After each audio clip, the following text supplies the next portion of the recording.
Hello everyone, welcome back to your own channel that is EduGrown. This is Richa Sharma, your social science educator. जैसे कि बच्चा party आप सभी को पता है कि हमने क्लास 9 से लेके 12 तक का आपका फर्स्ट टर्म का जो कोर्स था वो हमने बहुत अच्छे से कंप्लीट करवा दिया था। हम आपके लिए कोर्सेज लेके आए थे सारी क्लासेस के लिए अलग अलग और एक स्ट्रेटेजी लेके आए थे जिसके अंदर हमने क्या किया था आपका कि हर एक चैप्टर का one shot video and then उसका जो आपका एमसीक्यूज थे, क्योंकि आपका एमसीक्यूज के फॉर्म में आने वाले थे, वो हमने आपको प्रोवाइड किए थे, जिसके कारण आपको चैप्टर का एक्सप्लेनेशन भी मिल गया था एज वेल एज जो आपकी फाइनल फर्स्ट टर्म की जो तैयारी होनी थी वो भी हो गई थी। बच्चा पार्टी वैसे का वैसी सेम स्ट्रेटेजी हम फिर से लेके आए 9 से लेके 12th क्लास तक के लिए, वो भी टर्म 2 के लिए। इसके अंदर भी सेम वही रहेगा, बस जरा सा चेंज होगा। वो ये रहेगा कि सबसे पहले तो हम आपको वन शॉट वीडियो प्रोवाइड करेंगे एंड देन उसके बाद एमसीक्यूज की जगह इस बार क्वेश्चन आंसर्स रहेंगे, क्योंकि आपको भी पता ही है बच्चा कि आप लोगों को कैसा पैटर्न आने वाला है। इस बार सब्जेक्टिव आने वाला है, क्वेश्चन आंसर्स के फॉर्म में आने वाला है, तो हम भी आपके लिए वही लेके आए। तो स्टार्ट करते हैं हमारे आज की वीडियो को, जिसके अंदर हम टर्म 2 का सबसे पहले जो सोशल साइंस का एज यू नो दैट आपके 4 सब्जेक्ट हैं, उसमें से सबसे पहले मैं आपका पॉलिटी का जो चैप्टर नंबर 3 है इलेक्ट्रल पॉलिटिक्स, वो मैं आपका आज स्टार्ट करवाने वाली हूँ। इसका ये वन शॉट वीडियो है, इसके अंदर मैं आपको एक्सप्लेनेशन पूरा दूंगी इसका, एंड देन इसके बाद ही आपका क्या आ जाएगा, इसके क्वेश्चन आंसर्स हो जाएंगे। तो आपको बच्चा पार्टी आपको क्वेश्चन आंसर्स भी समझ में और लर्न हो जाएंगे। मैं आपको कीवर्ड के थ्रू लर्न करवाऊंगी एज वेल एज आपको चैप्टर भी अच्छे से समझ में आ जाएगा। इसके बाद भी आपको लगता है आपको कोई भी डाउट है तो बिल्कुल भी टेंशन लेने की जरूरत नहीं है। आपको क्या करना है, सिर्फ आपको हमें कमेंट करना है और हम आपके डाउट्स को दूर कर देंगे। ओके बच्चा, नाउ ये तो हो गई बेटा इसके रिगार्डिंग बात कि हमने कैसा क्या कोर्स लेके आए हैं। अब बिना टाइम वेस्ट करे हम हमारे आज के वीडियो को स्टार्ट करते हैं। बट वीडियो को स्टार्ट करने से पहले मैं आपसे छोटी सी एक रिक्वेस्ट करना चाहूँगी कि आप अगर मेरे चैनल पे नए हैं तो प्लीज़ मेरे चैनल को सब्सक्राइब कीजिएगा। और जब आप हमारा वीडियो देखते हैं, देखने के बाद आपको लगता है कि ये वीडियो रियली में आपके लिए हेल्पफुल था, आपको पसंद आया, आपको समझ में आया चैप्टर, तो आपको क्या करना है, हमारे वीडियो को लाइक कमेंट एंड शेयर करना है।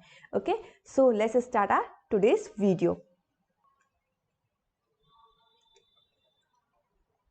सो बेटा, जैसे कि आपको चैप्टर का नाम पता ही है क्या है, erectile politics. In the sense, जैसे कि आपको सब्जेक्ट का नाम भी पता है, पॉलिटिक्स है, पॉलिटी है, तो हम किसके बारे में पढ़ने वाले हैं, हम पॉलिटी के बारे में ही पढ़ने वाले हैं। और जब भी हम किसी भी कंट्री की पॉलिटिक्स की बात करते हैं तो वह इलेक्शन का तो बहुत ही ज़्यादा अपने आप में एक इम्पॉर्टेंस होता है, क्योंकि आजकल तो देखा जा रहा है मैक्सिमम कंट्रीज़ के अंदर, ऑलमोस्ट कंट्री के अंदर आपका डेमोक्रेसी चलता है। और जहाँ डेमोक्रेसी, वहाँ मतलब कि क्या है, आपका एक तरह से हम बोल सकते हैं कि आपका इलेक्शन होते हैं। ओके, सो स्टार्ट करते हैं आपका। The democratic government is a body of representative. जो भी गवर्नमेंट आपको डेमोक्रेटिक गवर्नमेंट बोलती है वो कैसी होती है, is a body of representative. वो क्या करती है, वो रिप्रेजेंट करती है। एंड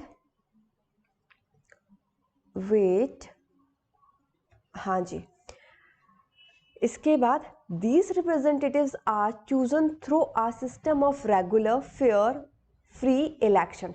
यहाँ क्या बोला जा रहा है बच्चा, कि जैसे कि आपको पता है कि हम किसकी बात कर रहे हैं, डेमोक्रेटिक गवर्नमेंट की बात कर रहे हैं। जब भी हम डेमोक्रेटिक गवर्नमेंट की बात करते हैं, जो भी हम बोलना चाहिए एक तरह से रिप्रेजेंटेटिव को चूज करते हैं, वो कैसे होते हैं, वो एक तो आपका जो भी इलेक्शन के थ्रू चूज किया जाता है वो कैसा होता है, regular free and fair election होता है आपका। ओके बच्चा, and the party or candidate receiving majority of votes in an election is declare a leader or representative of the voter। अब क्या बोला जा रहा है बेटा आपका यहाँ, कि जो भी पार्टी है या जो भी कैंडिडेट है जिसको सबसे ज्यादा वोट मिलते हैं वही क्या कहलाता है, एक तरह से वही लीडर कहलाएगा, या उसी की ही पार्टी क्या करेगी, मतलब उसी की पार्टी क्या करेगी, गवर्नमेंट बनाएगी। ओके, तो इन शॉर्ट अगर मैं डेमोक्रेसी की बात करूं या डेमोक्रेटिक गवर्नमेंट की बात करूं, तो यहाँ क्या होता है, जिस भी लीडर को, जिस भी रिप्रेजेंटेटिव को हम चूज करते हैं, उसको कैसा चूज किया जाता है, एक तो free fair and regular election होने चाहिए, एज वेल एज जो पार्टी और कैंडिडेट है।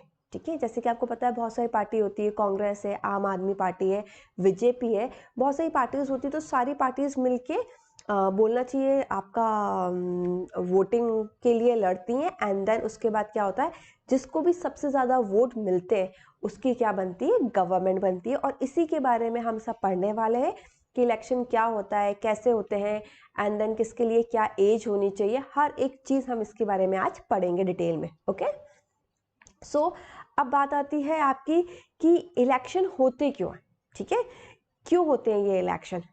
सो लेट्स सी, देखते हैं क्या आंसर आना चाहिए इसका। तो असेंबली इलेक्शन इन हरियाणा, आपके चैप्टर का जो स्टार्टिंग दी गई है ना बच्चा, वो कैसे दी गई है, वो आपका एक शॉर्ट स्टोरी के थ्रू दी गई है कि कैसे इलेक्शन हरियाणा में हुए थे, कैसे एक पार्टी ऑलरेडी पहले एक पार्टी की गवर्नमेंट थी एंड देन किस वजह से वो दूसरी पार्टी थी वो अपनी बाजी मार के ले गई। ठीक है, तो हम देखते हैं कैसे हुआ ये। So Haryana had been ruled by a Congress party lead government since 1982। Haryana के अंदर क्या बोला जा रहा था, जो कांग्रेस पार्टी है ना वो ही गवर्नमेंट बनाई हुई थी 1982 से। फिर उसके बाद so the people voted for Chaudhary Devi Lal party in 1987 and they won 76 out of 90 seats in this state assembly. अब क्या बोला जा रहा है बच्चा, यहाँ ये बोला जा रहा है आपसा कि जो कि हरियाणा में पहले क्या हुआ था आपका 1982 से किसकी गवर्नमेंट थी, कांग्रेस पार्टी की गवर्नमेंट थी। बट उसके बाद क्या हुआ आपका, पीपल जो वहाँ के लोग थे उनने क्या किया, किसको वोट दिया, चौधरी देवीलाल पार्टी थी करके उनको वोट दिया 1987 के अंदर, जिसके अंदर उनने जो 90 सीट्स थी, ठीक है, 90 सीट्स में से 76 सीट किसको मिली, जो आपके देवीलाल जी थे उन्हें वो सीट्स मिली। ठीक है, मतलब बोल सकते हैं कि इतने सारे इलेक्शन से वो जीतने लगे। The newly elected MLA elected Devi Lal as their leader and he become the new chief minister 3 days later. And then जब उनकी पार्टी जीत गई, ठीक है, जो चौधरी देवीलाल जी थे उनकी जब पार्टी जीत गई तो उन्हें क्या बना दिया गया, उन्हें नया चीफ मिनिस्टर बना दिया गया वहाँ का 3 days के बाद। ओके, नाउ अब हम देखेंगे, वो तो हमने देख लिया कि कैसे आपकी बोलना चाहिए एक तरह से क्या हरियाणा का जो आपका सॉरी जो असेंबली इलेक्शन के बारे में बताया गया है। इन शॉर्ट इसमें यही बताया गया है कि पहले कांग्रेस पार्टी लीड कर रही थी, बट वहाँ के लोगों को लगा कि वो शायद ढंग से नहीं कर पा रही है या फिर है ना कुछ प्रॉब्लम्स जा रही है, तो फिर ये जो देवीलाल जी थे उनने क्या किया, उनने भी कुछ प्रोमिसेस एंड ऑल किया। उसके बेसिस पे उनने बोला कि फार्मर को हम जो उनके लोन है उसको हम वो कर देंगे, अब उनको लोन देने की ज़रूरत, मतलब उनका जो पैसा है वो अब उन्हें देने की ज़रूरत नहीं पड़ेगी एंड ऑल, ऐसे करके उन्हें प्रोमिसेस की एंड वो क्या हो गए, वो एट लास्ट जीत गए। तो यहाँ यही बताया जा रहा है कि जो भी हमारे लीडर्स एंड नेता होते हैं वो क्या करते हैं, वो प्रोमिसेस करते हैं, कुछ होते हैं जो फुलफिल कर लेते हैं और कुछ जो होते हैं वो फुलफिल नहीं कर पाते।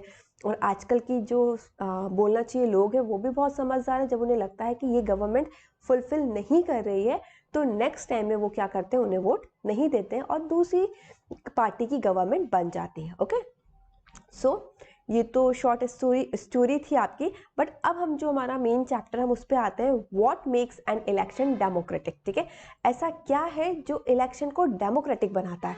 सोचिए ज़रा सा, बहुत कॉमन सा क्वेश्चन है करके कि क्या चीज़ है ऐसी कि जो इलेक्शन को डेमोक्रेटिक बनाएगी। फॉर एग्जांपल मान के चलो कोई ऐसी कंट्री है कि जहाँ आपका है ना इलेक्शन तो होते हैं, इसका मतलब ये नहीं है कि वो कंट्री डेमोक्रेटिक हो जाएगी।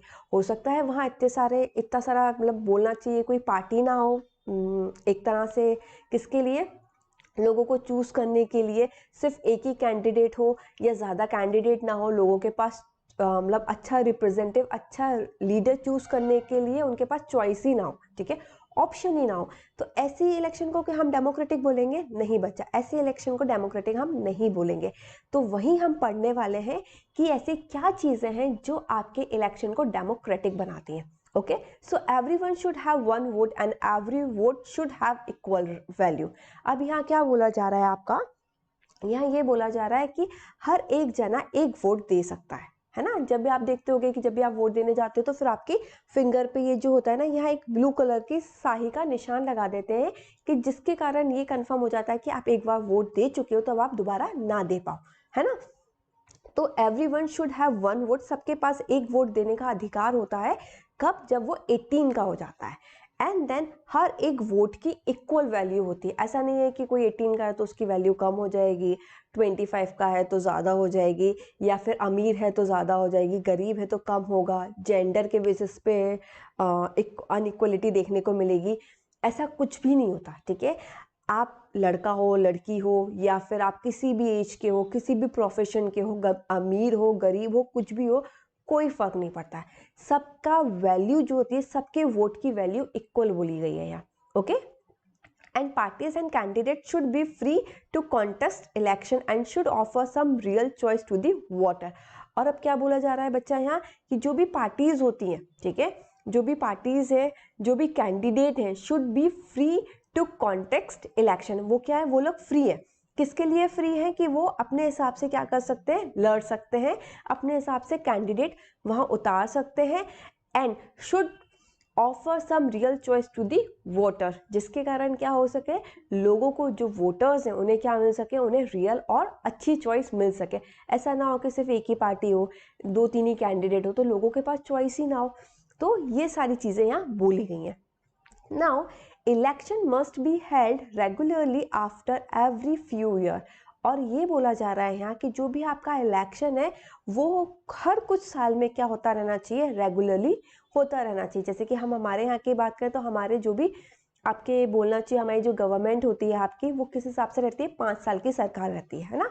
तो हर 5 साल के अंदर हमारे यहाँ क्या होते हैं, इलेक्शन होते हैं, जिसके कारण जो गवर्नमेंट है उसके लिए भी क्या होता है, उनको भी एक डर बना रहता है कि अगर जो उनने प्रोमिस किए हैं, अगर उनने वो फुलफिल नहीं किए तो अगली बार उनका कोई चांस ही नहीं होगा, है ना। समझ में आया। Now the candidate preferred by the people should get elected. और वो कैंडिडेट प्रिफर किया जाता है जिसको लोगों ने चूज किया है। And election should be conducted in a free and fair manner where people can choose as they really wish।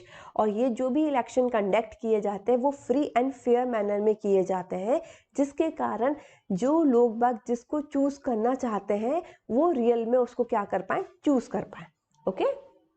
Now what is system of election in India. ये तो हमने देख लिया है कि कैसे, मतलब ऐसी क्या चीज़ है जो इलेक्शन को डेमोक्रेटिक बनाती है। इन शॉर्ट कि एक तो आपका क्या बोलना चाहिए, हर जो भी है हर इंसान को वोट देने का हक है 18 के बाद का। एंड देन हर वोट की इक्वल वैल्यू है, राइट। ये आपका फर्स्ट पॉइंट हो गया। सेकंड क्या है, कि प्रॉपर चॉइस होनी चाहिए, ठीक है, प्रॉपर चॉइस होनी चाहिए लोगों के पास उनका रिप्रेजेंटेटिव को चूज करने के लिए। और साथ के साथ में आपका फ्री एंड फेयर क्या होना चाहिए, इलेक्शन होना चाहिए। अब हमने ये तो देख लिया, उसकी बात कर ली बच्चा। अब हम बात करते हैं what is system of election in India. India के अंदर क्या सिस्टम देखा जाता है इलेक्शन का, हम वो देखेंगे। तो सबसे पहला जो है वो है आपका general election. So in general election क्या होता है, election are held in all constituency at the same time either on the same day और within a few days. यहाँ क्या बोला जा रहा है, जनरल इलेक्शन के अंदर जो भी इलेक्शन होते हैं सारी कॉन्स्टिट्यूएंसी के अंदर वो एक ही टाइम पे होते हैं, राइट। एक ही टाइम पे होने के साथ साथ सेम डे होते हैं, या फिर अगर बाई चांस कुछ प्रॉब्लम है या नहीं सही हो पा रहा तो with in a few days हो ही जाते हैं। ऐसा नहीं है कि किसी के 1 साल पहले हुए, किसी के 1 साल बाद हुए, या एक में मतलब बहुत ज़्यादा गैप आया, ऐसा नहीं होता है। जब भी हम इलेक्शन की बात करते हैं तो सारी कॉन्स्टिट्यूएंसी के अंदर सेम टाइम पे होते हैं, ठीक है। या तो होता है बहुत सारे टाइम पे तो ऐसा होता है कि सेम डे में ही इलेक्शन हो जाते हैं। अगर सेम डे के अंदर नहीं हो पाए बिकॉज ऑफ एनी रीजन तो कुछ दिनों के अंदर क्या हो जाते हैं, आपके इलेक्शन कर दिए जाते हैं। नाउ ये आपका क्या था बच्चा, जनरल इलेक्शन था। अब जो सेकंड कैटेगरी है आपकी वो है बाय इलेक्शन। बाय इलेक्शन में क्या होता है, some time election is held only for one constituency और to fill the vacancy caused by that और रिजाइन ऑफ अ मेंबर। अब यहाँ क्या हो रहा है बच्चा, वो जनरल इलेक्शन जो होते हैं ना, जो नॉर्मल इलेक्शन होते हैं ना, जो हम सब लोग देखते हैं, वो जनरल इलेक्शन की बात कर रही है। बाय इलेक्शन का मतलब क्या होता है, जैसे कि मान के चलो किसी एक स्टेट का, किसी एक कॉन्स्टिट्यूएंसी का क्या हुआ, आपका 1 या 2 कॉन्स्टिट्यूएंसी के जो वैकेंसी थी वो क्या हो गई, खाली हो गई बिकॉज ऑफ एनी रीजन। या तो जो कैंडिडेट था उसने रिजाइन कर दिया, या फिर हो सकता है उसकी डेथ हो गई, या कुछ भी ऐसा हुआ जिसके कारण वो जो सीट थी, ठीक है, जो वो वैकेंसी थी वो क्या हो गई आपकी, खाली हो गई। तो इस टाइम पे जो इलेक्शन होते हैं कि जो मतलब किसी पर्टिकुलर के लिए ही हो रहे हैं, उसको हम क्या बोलते हैं, बाय इलेक्शन। जनरल इलेक्शन के अंदर सारे कॉन्स्टिट्यूएंसी के अंदर क्या बोला जाता है, सेम टाइम पे होते हैं, या तो विद इन अ डेज हो जाएंगे, मतलब उस सेम डे पे हो जाएंगे, या फिर कुछ दिनों के अंदर हो जाएंगे, राइट। बट बाय इलेक्शन में क्या होता है, जब बिकॉज ऑफ एनी रीजन जो वैकेंसी होती है वो खाली हो जाती है, ठीक है, देन क्या किया जाता है, वहां स्पेशली इलेक्शन को ऑर्गेनाइज किया करवाया जाता है। तो उस टाइम पे हम क्या बोलते हैं, उसको बाय इलेक्शन बोलते हैं। ओके बच्चा, नाउ इलेक्ट्रल कॉन्स्टिट्यूएंसी। अब हम देखेंगे कि इलेक्ट्रल कॉन्स्टिट्यूएंसी क्या होती है आपकी। The country is divided into different areas based on population for the purpose of election, which are called electoral constituency। जैसे कि क्या है बच्चा, हमारी कंट्री बहुत बड़ी है ना। अब जब इतनी बड़ी कंट्री है तो उसको क्या कर दिया गया, डिफरेंट डिफरेंट एरिया, या फिर हम बोल सकते हैं डिफरेंट डिफरेंट स्टेट के अंदर क्या कर दिया गया, उसको डिवाइड कर दिया गया है। किसके बेसिस पे, पॉपुलेशन के बेसिस पे, जिसके कारण क्या हो सके, इजीली इलेक्शन कंडक्ट हो सके और कोई ज़्यादा दिक्कत भी ना जाए। और ऑब्वियसली बात है, बहुत ज़्यादा बड़ा एरिया होगा तो बच्चा जो भी सीएम बनेगा तो उसको भी तो चीज़ों को संभालने में दिक्कत जाएगी। तो इस हिसाब से उसको करा गया है पॉपुलेशन वाइज कि ईजिली इलेक्शन भी हो जाए आपके और चीज़ें अच्छे से मैनेज भी हो जाए। तो ये जो डिवाइड किया गया है डिफरेंट डिफरेंट एरिया को, जो कि पॉपुलेशन वाइज, इसको ही हम क्या बोलते हैं बच्चा, इलेक्ट्रल कॉन्स्टिट्यूएंसी बोलते हैं। गॉट इट, क्या बोला मैंने, the country is divided into different area. जब भी हम इलेक्ट्रल कॉन्स्टिट्यूएंसी की बात कर रहे हैं तो इसमें क्या बोला जा रहा है आपका, कि जो कंट्री है वो क्या करी जा रही है, डिवाइड करी जा रही है इनटू डिफरेंट एरियाज में। किसके बेस के ऊपर, based on population for the purpose of election. जो भी पॉपुलेशन है उसके बेसिस पे, और उनका मेन पर्पस क्या बोला जा रहा है, इलेक्शन बोला जा रहा है। और इसी को हम क्या बोल रहे हैं, इलेक्ट्रल कॉन्स्टिट्यूएंसी बोल रहे हैं आपका। Now for Lok Sabha election the country is divided into 543 constituency. अगर हम लोकसभा इलेक्शन की बात करें तो लोकसभा इलेक्शन के अकॉर्डिंग जो हमारी कंट्री है उसको कितनी कॉन्स्टिट्यूएंसी के अंदर डिवाइड किया गया है, 543 कॉन्स्टिट्यूएंसी के अंदर डिवाइड किया गया है। बच्चा पार्टी ये थोड़ा सा याद रखना नंबर्स आपको, कि लोकसभा के लिए कितने के लिए किया गया है, 543 के लिए। Now similarly each state is divided into a specific number of assembly constituency। अब क्या बोला जा रहा है कि जैसे लोकसभा इलेक्शन के लिए हमारी जो कंट्री है उसको 543 कॉन्स्टिट्यूएंसी के अंदर डिवाइड किया गया है, सिमिलरली जो सारे स्टेट है उनको भी specific number of assembly constituency के लिए क्या किया गया है बच्चा, डिवाइड किया गया है। जैसे कि पहले तो हमने कंट्री के अकॉर्डिंग देखा कि कंट्री को डिफरेंट डिफरेंट कॉन्स्टिट्यूएंसी में क्या किया गया है, डिवाइड किया गया है। एंड देन अब हम बात कर रहे हैं स्टेट की, जैसे कि एमपी हो गया, गुजरात हो गया, राजस्थान हो गया, महाराष्ट्र हो गया आपका। तो इन सबको भी क्या किया गया है, specific number of assembly constituency के अंदर डिवाइड किया गया है। नाउ अब हम देखेंगे, ये तो हमने सॉरी देख लिया कि क्या हुआ कॉन्स्टिट्यूएंसी एंड ऑल। अब इसके बाद एक और आपका आया जो है रिजर्व्ड कॉन्स्टिट्यूएंसी। अब हम ये देखेंगे कि ये रिजर्व कॉन्स्टिट्यूएंसी क्या है आपकी। जब भी हम रिजर्व कॉन्स्टिट्यूएंसी की बात करते हैं बच्चा, तो क्या हुआ था आपका कि आप मतलब हमारा कुछ हमारी बैकवर्ड क्लासेस हैं, ठीक है। तो जब वो लोग मतलब बोलना चाहिए, जब हम लोगों को, जो हमारे लीडर्स थे उन लोगों को लगा कि जो बैकवर्ड क्लासेस है वो बहुत ज़्यादा पिछली हैं, वो बहुत ज़्यादा बैकवर्ड है, तो उन्हें इक्वलिटी देने के लिए कि वो भी आगे बढ़े, वो भी इक्वल हो सके, उसके लिए उन्हें कुछ रिजर्वेशन प्रोवाइड किया था। उन्हें कुछ बोलना चाहिए था, कुछ छूट दी गई थी। तो उसी को क्या बोलते हैं, रिजर्व कॉन्स्टिट्यूएंसी बोलते हैं। सब constituency are reserve for people who belong to scheduled caste and scheduled tribes. अब कुछ कॉन्स्टिट्यूएंसी में क्या किया गया था, लोगों के लिए रिजर्व करके रखी गई थी कि उन पे सिर्फ या तो शेड्यूल्ड कास्ट वाले एससी या फिर शेड्यूल्ड ट्राइब्स वाले या कि एसटी, इनमें से ही लोग बाग क्या हो सकते हैं, वहाँ कैंडिडेट हो सकते हैं, इसके अलावा कोई दूसरे नहीं हो सकते। ओके, ये क्यों किया गया था बच्चा, वो इसलिए किया गया था कि जो अनइक्वलिटी देखने को मिल रही थी ना, वो देखने को ना मिले। हमारे साथ साथ जो अच्छी क्लासेस हैं, जो है ना बोलना चाहिए सक्षम है आपकी, उनके साथ साथ जो बैकवर्ड क्लासेस है वो भी क्या हो सके, इक्वल हो सके, सबको बराबर करने के लिए उन्होंने ऐसा किया था। ओके, तो रिजर्व कॉन्स्टिट्यूएंसी समझ में आई बच्चा कि वो सिर्फ एसटी और SC scheduled caste and scheduled tribe के लिए रिजर्व करके रखी गई थी कि उसी के लोग क्या कर सकते हैं, उस कॉन्स्टिट्यूएंसी के कैंडिडेट के थ्रू क्या कर सकते हैं, इलेक्ट कर सकते हैं, कोई और दूसरी कास्ट का नहीं कर सकता है। ओके, नाउ अब हम देखेंगे वोटर लिस्ट।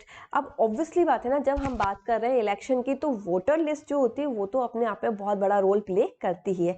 तो आपने देखा भी होगा कि गवर्नमेंट सबसे ज़्यादा तो उसी पे ध्यान देती है ना, कि जैसे ही आपके इलेक्शन आने वाले होते हैं तो सबसे पहले वोटर लिस्ट को ही क्या किया जाता है, तैयार किया जाता है। आपका voter I D card and all बनता है। क्यों? क्योंकि उन्हें भी पता है जितना ज़्यादा वोटर कार्ड एंड ऑल बनेंगे उसके कारण क्या होंगे, लोग बाग उतने ही ज़्यादा क्या कर पाएंगे, उसके अंदर पार्टिसिपेट कर पाएंगे वोटिंग के अंदर। अदरवाइज आपके पास वोटर कार्ड नहीं होगा तो आपके पास वोटर कार्ड नहीं होगा और वोटर लिस्ट के अंदर आपका नाम नहीं होगा तो आप क्या नहीं कर सकते, आप वहां जाके पार्टिसिपेट नहीं कर सकते, वोट डाल नहीं सकते, है ना। इसलिए वोटर लिस्ट को क्या किया जाता है, तैयार किया जाता है हम बोल सकते हैं, या फिर एक तरह से उसको हम बोल सकते हैं रिन्यू किया जाता है।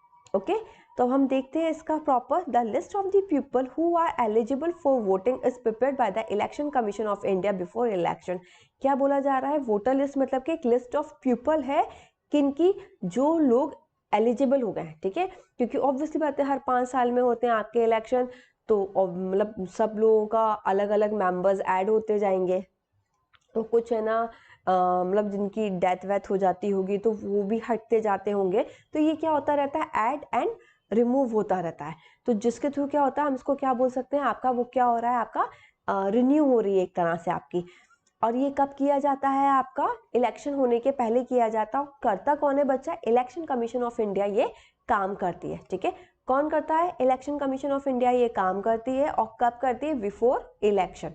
Okay, in India all the citizen age 18 year and above has the right to vote regardless of his or her caste, creed, color, religion and gender। अगर हम इंडिया की बात करें तो इंडिया के अंदर जो वोटिंग एज है बेटा वो कितनी है, 18 ईयर्स, ठीक है। या तो आप 18 ईयर्स या 18 के ऊपर के हो जाते हो तो आपको राइट टू वोट मिल जाता है, ठीक है। आपके पास हक है कि आप क्या कर सकते हो, वोट कर सकते हो। और उसमें आप किस कास्ट के हो, किस कलर के हो, किस क्रीड के हो, रिलीजन के हो, जेंडर के हो, अमीर हो, गरीब हो, क्या हो, कोई फर्क नहीं पड़ता है, ठीक है। इन शॉर्ट आप इंडियन होना चाहिए, ठीक है, इंडिया के सिटीजन्स होने चाहिए, यही मायने रखाता है। और इसके अकॉर्डिंग अगर आप 18 या 18 प्लस हो जाते हो तो आपके पास राइट टू वोट आ जाता है। आप अपनी चॉइस से जिसको भी, जिस भी पार्टी को, जिस भी लीडर को वोट करना चाहो आप कर सकते हो। Okay, now nomination of candidate. अब हम देखेंगे भैया नॉमिनेशन कैसे होता है आपका, है ना। तो anyone who can be voter can also become a candidate in election, कि कैसे नॉमिनेट किया जाएगा, कैसे वो मतलब वहाँ के नॉमिनेट बनेंगे, कैसे वो इलेक्शन लड़ सकते हैं। तो यहाँ ये बोला जा रहा है, तो कोई भी इंसान, आप इंडिया के सिटीजन्स हैं और आपका एक एज क्राइटेरिया रहता है, उसके बेसिस पे आप क्या कर सकते हैं, इलेक्शन को लड़ सकते हैं, ठीक है। आप कहीं किसी भी पार्टी के कैंडिडेट बन सकते हैं। तो यहाँ यही बोला जा रहा है, anyone who can be voter can also become a candidate in election.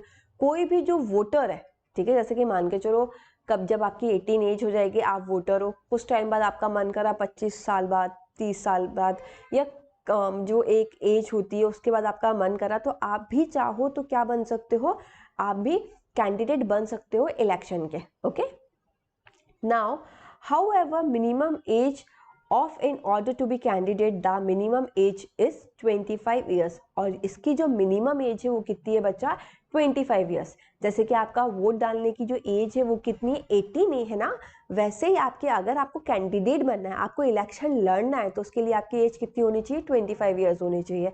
जैसे ही आप 25 years के हो जाते हो तो आपके पास ये भी राइट आ जाता है कि आप क्या कर सकते हो, आप इलेक्शन लड़ सकते हो, आप कैंडिडेट बन सकते हो किसी भी पार्टी के बिहाफ में, या फिर आप चाहो तो आप अपनी खुद की पार्टी भी क्या कर सकते हो, खड़ी कर सकते हो। Okay, now educational qualification for candidate. अब ये बोला जा रहा है, ये तो हमने देख लिया भैया कि इलेक्शन क्या होते हैं, कैसे लड़ा जाता है, कैसे क्या वोटर लिस्ट होती है, कैसे नॉमिनेट किया जाता है। अब ये देखना है कि जो कैंडिडेट है उसकी क्वालिफिकेशन क्या होनी चाहिए, उसकी एजुकेशनल क्वालिफिकेशन यहाँ कितनी ज़्यादा इंपॉर्टेंट रखाती है, वो हमें यहाँ देखना है। Okay, so the relevant qualification for being an MLA or an MP is the ability to understand people concern problem and to represent their interest। यहाँ क्या बोला जा रहा है बच्चा, इन शॉर्ट अगर हम देखें तो यहाँ डिग्रीज की बात नहीं हो रही कि आपने मास्टर डिग्री की है, ग्रेजुएशन किया है, 10th किया है, 12th किया है, यहाँ ये बात नहीं हो रही है। यहाँ उनने क्वालिफिकेशन के बेसिस पे क्या बोला है कि जो भी आपका MLA है या फिर MP है, ठीक है, तो उनके पास सिर्फ एक ही एबिलिटी होनी चाहिए। क्या है वो एबिलिटी, कि आप लोगों के कंसर्न को, लोगों की प्रॉब्लम्स को क्या कर सके, समझ सके और उनके बिहाफ में एक्शन ले सके। ठीक है, जो भी उनकी प्रॉब्लम्स हैं, जो भी उनकी दिक्कतें हैं, उनको समझ के उनके बिहाफ में आप काम कर सके। ये मेन क्वालिफिकेशन बोली जा रही है आपकी किसके लिए, किसी भी कैंडिडेट के लिए जो कि इलेक्शन लड़ना चाहता है। Whether there can do so or not in examined by lakhs of examiner their voter after every 5 years। और ये क्या बोला जा रहा है कि अब इसको चेक कैसे किया जाता है, ठीक है, कि जो इंसान है वो रिलेवेंट है या नहीं। तो ऑब्वियसली बात है कि बहुत सारे जने पहले मान के चलो उन्हें जो भी प्रोमिस किए, लोगों ने वोट दिए, अगर लोगों को लग रहा है कि जो लीडर है वो सही में काम कर रहा है, तो लोग बाग उसको फिर से वोट दे देंगे 5 इयर्स बाद। अदरवाइज जो गवर्नमेंट है वो चेंज हो जाएगी। वो लोग भी ये बात को बहुत अच्छे से जानते हैं, इसलिए जब आप देखते होंगे जैसे ही वोटिंग का टाइम आने लगता है तो जो भी कोई भी पार्टी हो वो क्या करने लगती है, एकदम से काम स्टार्ट करने लगती है, और इसके अलावा 2-3 साल तो वो ऐसे ही निकाल देती है ना। तो वो ऐसा क्यों करते हैं, क्योंकि ऑब्वियसली बात उन्हें भी पता है कि जो लोग हैं वो इतना पुराना तो याद नहीं रखते। अगर 1-1.5 साल में भी काम करवा लिया, 5 साल में से 3 साल नहीं करवाया और आखिरी के टाइम भी करवा लिया, तो लोगों को ये लगेगा कि इनने क्या किया, यहाँ की गवर्नमेंट ने काम किया है। तो समझ में आया बच्चा, जब भी हम एजुकेशन क्वालिफिकेशन की बात करते हैं, यहाँ कोई भी डिग्री की बात नहीं होती है, आप कितने पढ़े लिखे हो नहीं हो कोई फर्क नहीं पड़ता है।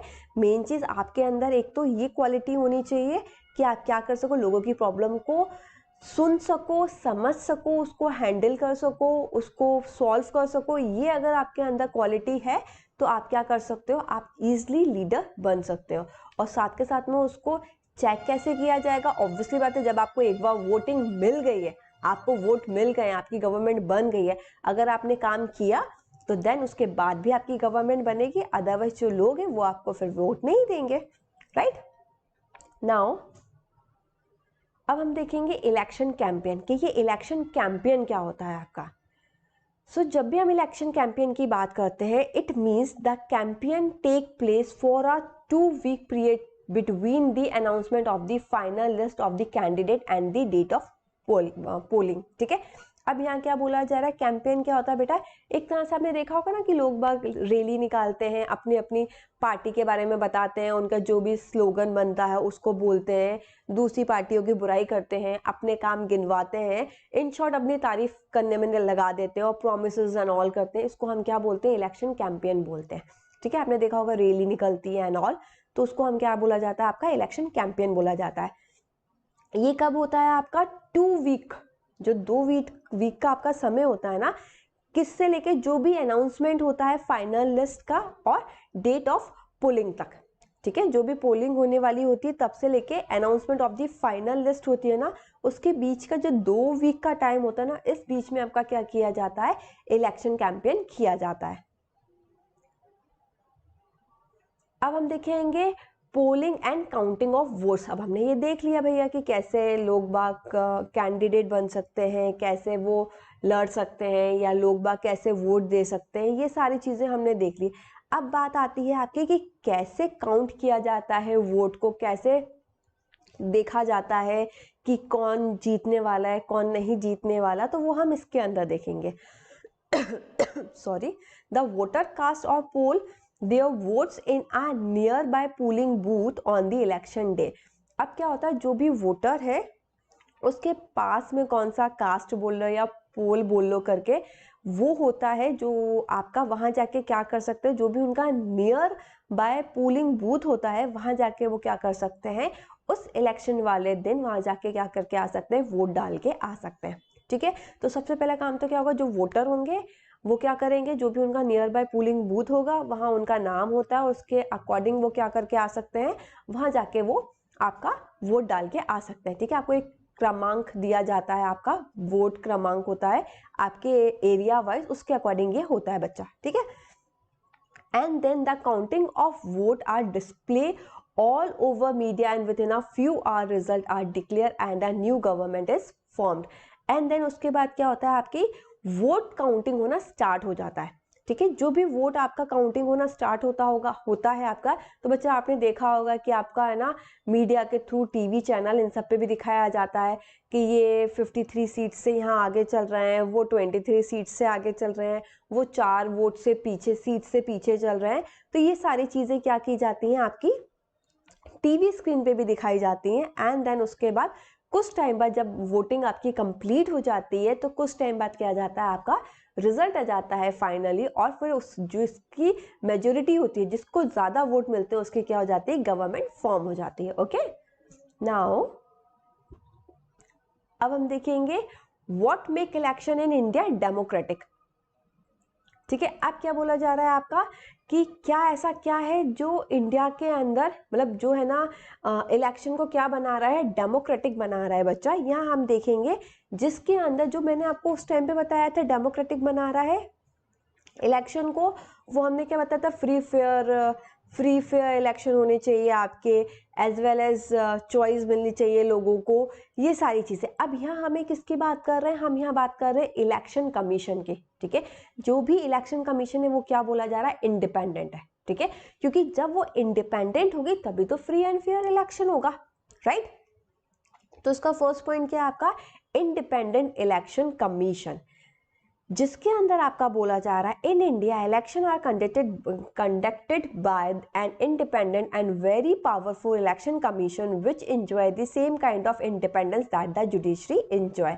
जैसे कि बच्चा हमारे यहाँ बोला जा रहा है कि हम इंडिया की बात करते हैं, तो यहाँ के जो इलेक्शन है वो भी किसके थ्रू कंडक्ट किए जाते हैं, आपके इलेक्शन कमीशन के थ्रू कंडक्ट किए जाते हैं, जो कि क्या है, इंडिपेंडेंट है। ठीक है, वो किसी के मतलब अंडर में काम नहीं करती है। ठीक है, ना किसी पार्टी के ना किसी गवर्नमेंट के अंडर में काम नहीं करती है, वो खुद एक सेपरेट है, इंडिपेंडेंट है, जैसे कि आपकी जुडिशरी होती है। ओके, तो हमारे हर चीजों को क्या करके रखा गया है, सबको अलग अलग पावर्स देके रखी गई है, जिसके कारण कोई भी उनका मिसयूज ना कर सके। तो बच्चा समझ में आया, सबसे पहला जो है आपका वो क्या है, independent election commission.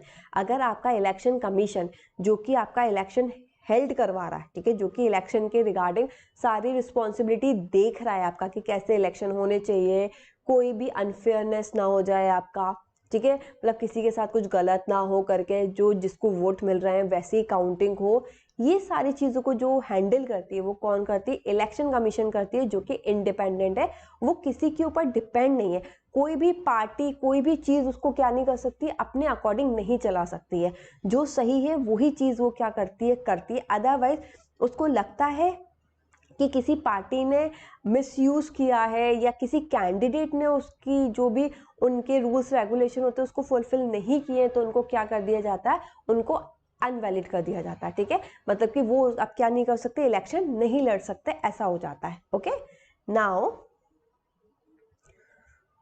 The chief election commissioner is appointed by the president of India. अब ये जो हमारा क्या बोलना चाहिए इलेक्शन की, जैसे कि मैंने आपको बताया था, जो इलेक्शन कमीशन है इसके जो मेन हेड है या फिर हम बोल सकते हैं इसके जो चीफ है, उसको कौन अपॉइंट करता है, उसको अपॉइंट करता है प्रेसिडेंट ऑफ इंडिया। ठीक है बच्चा, तो ये भी आपको याद रहना चाहिए, जो भी इलेक्शन कमीशन के बोलना चाहिए चीफ इलेक्शन कमिश्नर है, उनको अपॉइंट कौन करता है, उनको अपॉइंट करता है president of India. Okay, now but once appointed CEC मतलब कि chief election commission is not answerable to the president और द गवर्नमेंट।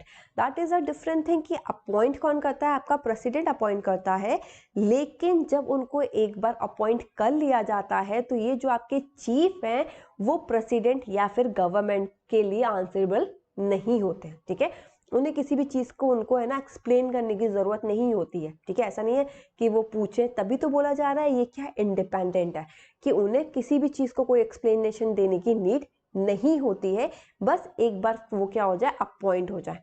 ओके, अदरवाइज अगर उनको ये टेंशन रहेगी कि हमें आंसर देना पड़ेगा, हमें उनकी बात सुननी पड़ेगी, तो वो अपना काम ढंग से नहीं कर पाएंगे ना।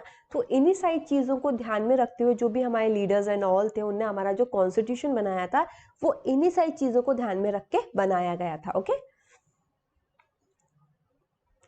अब हम देखेंगे acceptance of election outcome. So in this, the ruling party routinely lose election in India both at the national and state level. ठीक है, अब हो सकता है जो रूलिंग पार्टी एंड ऑल है आपकी, वो क्या कर जाए, वो आपका इलेक्शन हार जाए। ठीक है, नेशनल और स्टेट दोनों में हार सकती है, right. The India about half of the sitting MPs and MLAs lose election, और ये भी हो सकता है इन इंडिया, अगर इंडिया की हम बात करें तो आपका क्या बोलना चाहिए, हाफ ऑफ द सिटिंग्स जो आपके एमपी या एमएलएज हैं वो भी क्या कर रहे हैं, लूज इलेक्शन कर रहे हैं आपका, राइट ना। अब ये तो हमने देख लिया बेटा, क्या एक्सेप्टेंस ऑफ इलेक्शन आउटकम, कि क्या क्या इलेक्शन आउटकम आ सकते हैं, कुछ भी हो सकता है ना, कि आपका है ना जो रूलिंग पार्टी है वो हो सकता है फिर से जीत जाए, जो रूलिंग पार्टी है वो हार भी सकती है, आपकी दूसरी नई पार्टी भी आ सकती है आपकी। ये भी हो सकता है कि आपका स्टेट में किसी और की गवर्नमेंट है, नेशनल पे किसी और की गवर्नमेंट है, ये कुछ भी हो सकता है। और कभी कभी तो आपको पता है कॉलिशन की गवर्नमेंट भी बन जाती है ना। कभी कभी ऐसा होता है किसी एक को मेजोरिटी मिलती नहीं, किसी एक को मेजोरिटी नहीं मिलती है, तो वो मिला के जो गवर्नमेंट बनाई जाती है ना, तो वो भी क्या हो जाती है, यहाँ बन जाती है। ओके, नाउ अब मेन चीज जो है वो क्या बोली जा रही है, challenges to free and fair election in India, कि इंडिया के अंदर जो फ्री एंड फेयर इलेक्शन होते हैं उसके अंदर क्या क्या चैलेंजेस देखने को मिलते हैं हमें। सो candidate and parties with a lot of money may not be sure of their victory, but they do enjoy a big and unfair advantages over smaller party and independent। अब क्या बोला जा रहा है बच्चा यहाँ, कि जैसे कि हर जगह होता है कि अगर आपके पास पैसा है, मसल पावर है, पैसा है, तो आप क्या कर सकते हो, चीज़ों को ईजिली अपने हक में कर सकते हो। तो इसके अंदर भी बोला जाता है कि क्या होता है, आपका जो कैंडिडेट है या फिर जो पार्टी है जिसके पास बहुत सारे पैसे हैं, वो क्या करता है, वो पैसे दे भी देता है, लेकिन ये श्योरिटी नहीं है कि उसको विक्ट्री मिलेगी कि नहीं मिलेगी। They do enjoy a big and unfair advantage, जिसके कारण उसको क्या हो जाता है, एक तरह से अनफेयर एडवांटेज भी मिल जाता है। किसके रिगार्डिंग, जो छोटी और इंडिपेंडेंट पार्टी होती है ना उसके अकॉर्डिंग, क्योंकि जो बड़ी पार्टी है उनके पास क्या है बेटा, पैसा ज़्यादा है, पैसा ज़्यादा है तो उसका कहीं ना कहीं उन्हें बेनिफिट मिल ही जाता है। तो एक तो चैलेंजेस ये बोला जा रहा है, और इसके अलावा आपने देखा होगा ये लोग अपने मसल्स पावर की भी यूज़ करते हैं। मसल पावर मतलब कि जो गुंडे वुंडे होते हैं उनके अकॉर्डिंग भी चीज़ें हो जाती हैं। That is a different thing, कि अब ये थोड़ा सा कम हो गया है बहुत सारी जगह, बट फिर भी कहीं ना कहीं आज भी ये चीज़ें क्या करती है, मैटर करती हैं। In some part of the country candidates with criminal connection has been able to push other out of the electoral race and to secure ticket from major parties.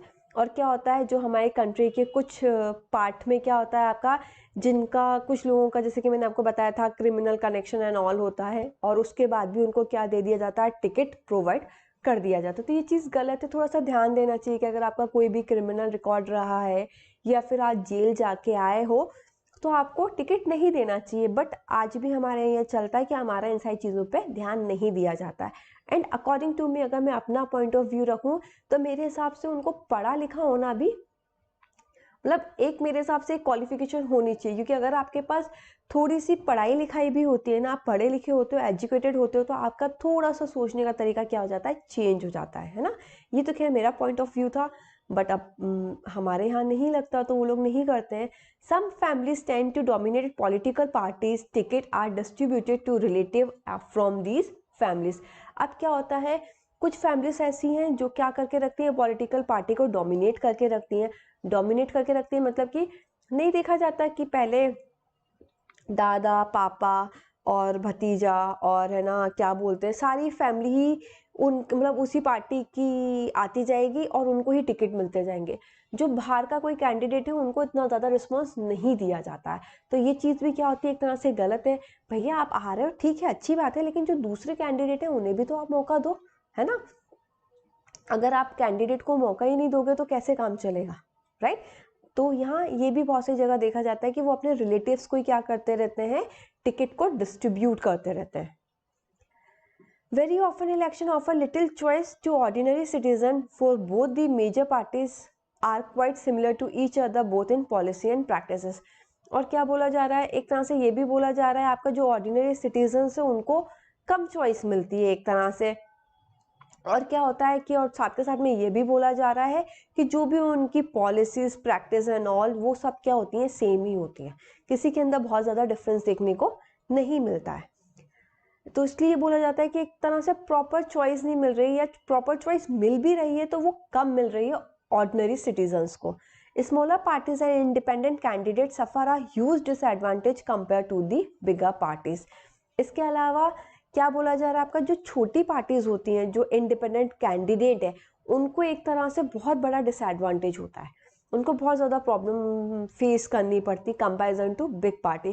क्योंकि जो बड़ी पार्टी है उनका नाम चला आ रहा है और उनके पास पैसा भी है, जिसके कारण क्या होता है लोग बाग उनके ऊपर ही ट्रस्ट करते हैं, उन्हें ही वोट देना पसंद करते हैं। जो भी नई पार्टी आती है, जो भी नया कैंडिडेट आता है, उसको लोग बाग इतना ज़्यादा रिस्पॉन्स ही नहीं देते हैं। तो ये भी कहीं ना कहीं उन लोगों के साथ क्या हो जाता है, एक तरह से मतलब उन लोगों के लिए एक तरह से डिसएडवांटेज है ये। ठीक है बच्चा, समझ में आया आपको? नाउ आई होप बच्चा कि आपको ये लेक्चर समझ में आया होगा, जिसके अंदर मैंने आपको इलेक्शन के रिगार्डिंग सारी इन्फॉर्मेशन दे दी कि कैसे इलेक्शन होते हैं, क्या क्या इंपॉर्टेंस है, ये सारी चीज़ें हमने अच्छे से पढ़ ली। एंड आई होप आपको ये चैप्टर समझ में भी आया होगा।